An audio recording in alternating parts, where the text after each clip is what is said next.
This autofocus is actually quite good. Look at this. It just... I don't think it's hunting even. Fantastic! I can't wait for the video test, but that's going to be in another video. It autofocuses again. Coming from a Panasonic system, having an autofocus that actually works is fantastic. The XT4 seems to handle everything beyond my expectations. But today is not the video test day. That's coming up, so please subscribe to my channel and ring that bell to be updated. Today I'll share my first impressions for photography and first session with my new Fujifilm XT4. And I've really missed Fujifilm cameras. I used to have an XT30, but didn't quite like it as much as I thought because it was so small. It didn't have IBIS and wasn't weather sealed. But when this thing came out with a flippy screen and everything, I just thought, okay, I think this is going to be my camera, my main camera for video, for time-lapse, for shooting stock video. If you want to know more about making and selling stock video, there's a link up here somewhere. But like I said today, first impressions of the camera and take some pictures. That's what we are going to do today. First thing with this camera is that you can see these dials here, these buttons and dials. This is the shutter speed. This is the exposure compensation. Here's the shutter button. Here is my ISO, and there's a lock button on top here. So when I have my ISO set, I can push lock like this. Here is the flippy screen. You have to actually put your finger into this thing here to get it out. You can't, like on my GH5 that I sold, I could just pull the screen out like this, but not on this one. You have to do like this. Feels super awesome. Okay, so we have the aperture ring. This is where you change your aperture on a Fuji camera, on Fuji cameras.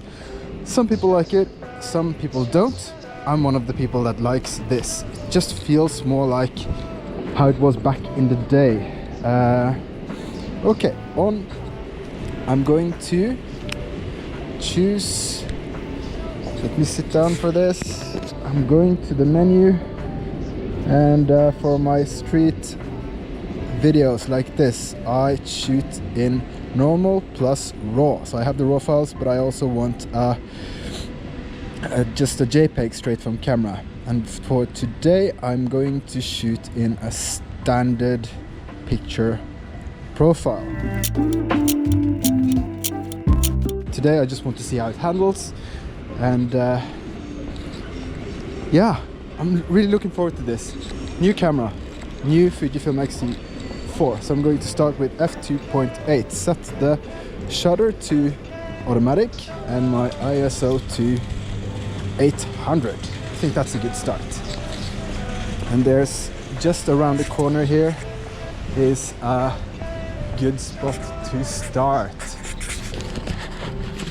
I'm having a lazy approach to this video, but what I really dig about this camera is that it's so much smaller than the S1, the full frame, and that's a huge plus. That's one of the main reasons I actually purchased it. And the lens I'm using is 16 to 55, which is 24 to 80 something. Can't really, yeah, it's a 1.5 crop factor on this camera, which is cool. Makes it a very versatile camera for all situations.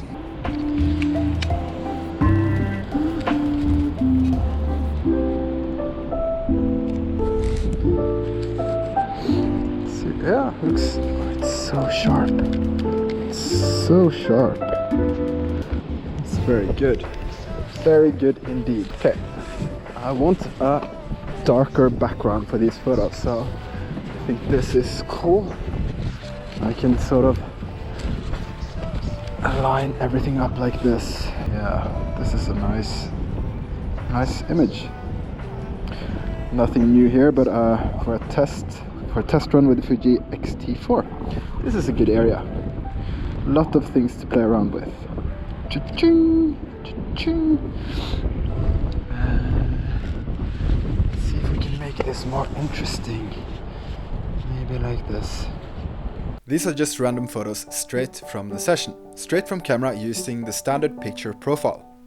Honestly, for stills and just this quick session, I got that good creative vibe going already, and that's a really good sign. Remember this though, all cameras these days are great. It is the camera you love using and is easy to take along with you in everyday life that will get you creating, especially for street photography.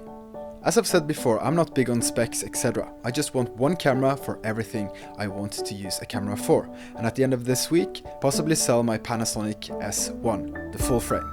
So far, for me on stills photography, the Fuji is the clear winner. And I haven't even started testing the film simulations that Fuji is famous for. So definitely subscribe to check that out in the next video.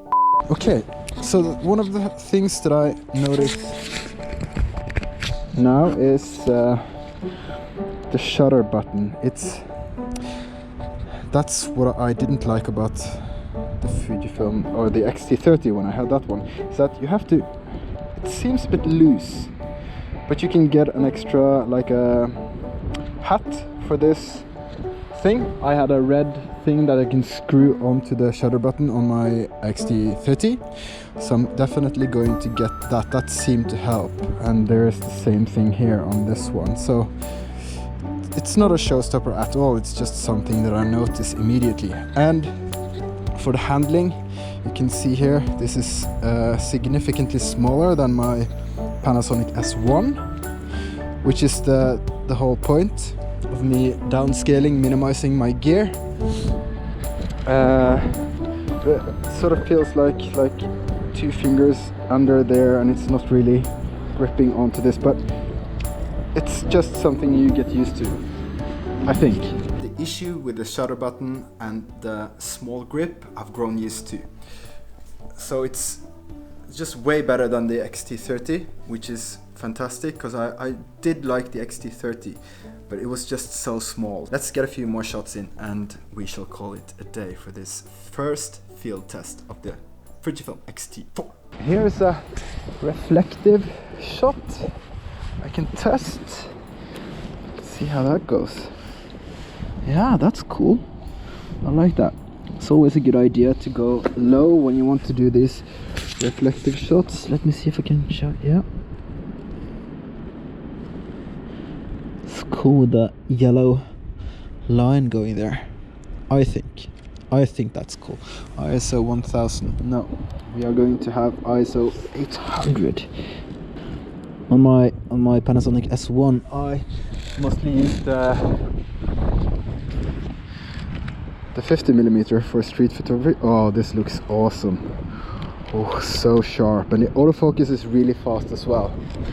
The Panasonic S1, this may come as no surprise if you are familiar with the Panasonic cameras, but they are horrible on the autofocus. This is also one reason I wanted to swap to the XT4 or back to Fuji.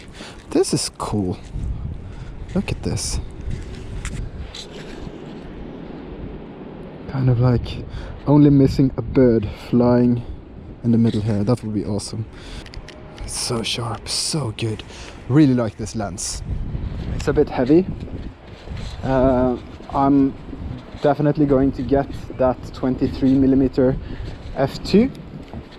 That's a 35mm equivalent, and excellent for street photography. And on this body right here, it will be maybe, yeah, just stick out like this much, I think. So it's easy to always just have it with me. But this lens seems to be amazing. Look at this. We have some reflections.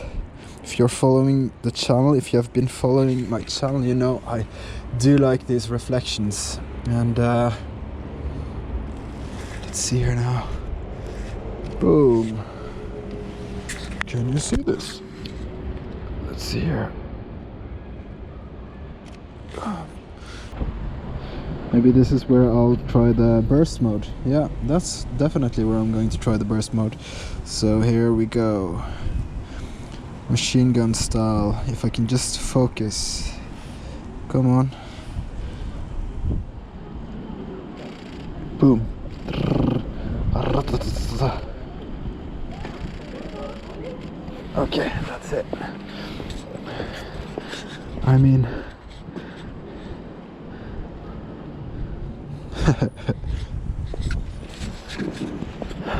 who needs 15 frames per second? I don't know. It's not me. Hello there. Whoa, whoa, whoa, whoa, whoa. Yeah, I'm going to end the video here because it is a bit windy, and my GoPro doesn't handle wind very good with the audio, and I want you to be able to hear what I say. But all in all, I think this was a great idea to swap to the XT4.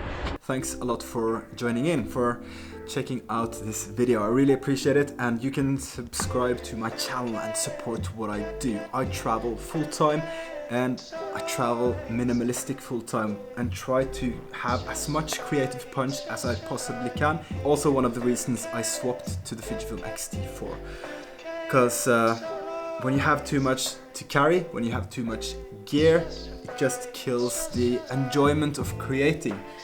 So I think just having less and creating more is a very good approach, and it doesn't matter really if it is the Fujifilm XT4 or whatever camera that you are happy with using, that you actually care to lug around all the time.